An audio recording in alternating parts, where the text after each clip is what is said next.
Hello, I am Courtney Copeland, one of this year's student reporters for Ohio AgNet. Today I am joined with our National Western Region Vice President, Ryan Williamson. So today, Ryan, I think we're just going to talk about your whole experience in FFA, leading up to this. So you were just elected to office this past October. What was that experience like?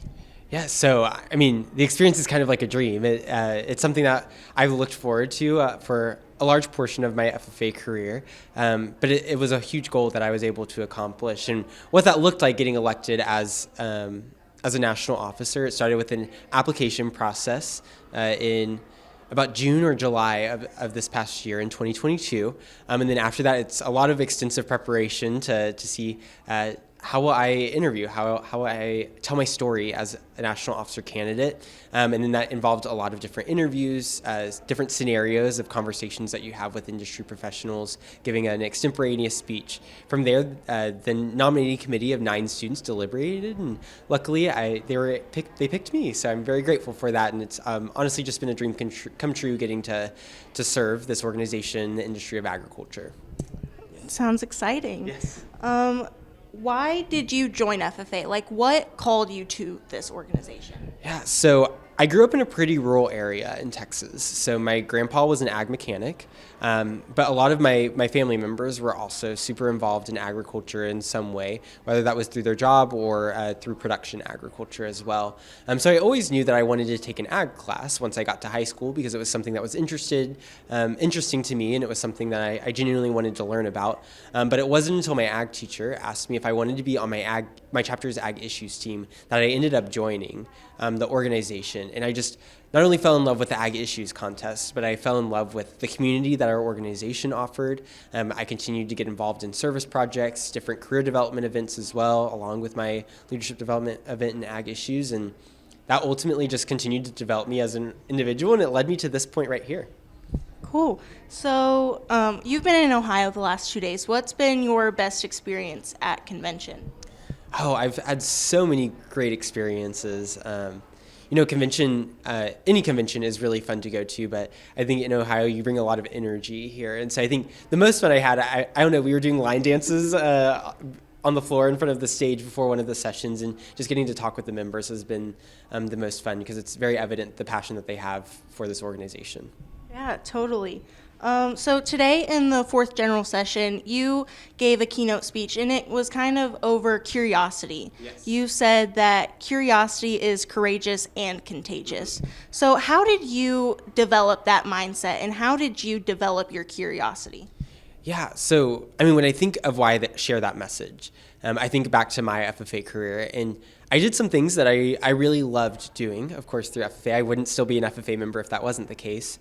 But I also tried some things that I wasn't super passionate about. And sometimes I stuck with those things a little bit too long and ended up sticking with things that I didn't really enjoy doing. So if I could go back in time through not only my FFA career, but just high school, even college in general, as a college student, I'd probably set the things that I didn't enjoy aside to really explore my passion. Because I think when we allow ourselves to explore what we're actually interested in, that's when we're at our best. And so I think just learning from my past experiences is what helped me develop that mindset in a lot of ways. Have you had any role models that have helped you develop that mindset and just pushed you along this path that have really been influential in your life? I mentioned my grandpa in my speech. He's someone who's always inspired me to do the things that he's passionate, do the things that I'm passionate about, because he's so passionate about agriculture and ag mechanics. I aspire to be as passionate about my job as he is one day. But also, I think of my mom, my friends, all of those type of people who always pushed me to actually do the things that I wanted to do, not just because other people were doing it. To close out this interview, do you have any advice for younger FFA members that are thinking about trying new things or developing their curiosity or even applying for a leadership role, whether that be local, state, or national? Yeah, I have a few pieces of advice that I always love to share with people. The first, it's pretty basic. Just say yes to opportunities in the FFA because you never know where it'll take you. If I hadn't said yes to my ag teacher wanting me to be on her ag issues team, I would have never actually been here. I would have never actually grown as an individual in the FFA. So because I said yes to her, I grew a lot. And so I encourage members wanting to try new things to do that.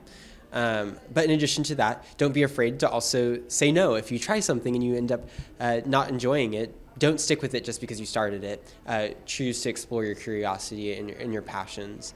But then my other thing I think is just have the confidence that you bring value to any situation. Because if I learned anything through my FFA career, it's that we all bring some type of value to the table, and that's worth sharing. Well, thank you for joining us today. I am Courtney Copeland, a 2023 student reporter for Ohio's Country Journal and Ohio AgNet. Stay tuned for more content coming from the 95th Ohio FFA Convention. We are Williamson College, where agricultural experience and learning meet. The leadership and personal development skills I learned in FFA have allowed me to excel in the classroom and in our campus community. Out of four-year institutions, Wilmington College provides our students with the most hands-on experience starting year one at the academic farm. At Wilmington College, the farm is our lab. Because of Wilmington College, I have grown as a person, professional, and leader. I've been able to further my education as a first-generation college student. We are Wilmington College. Hands-on learning, hands-on living.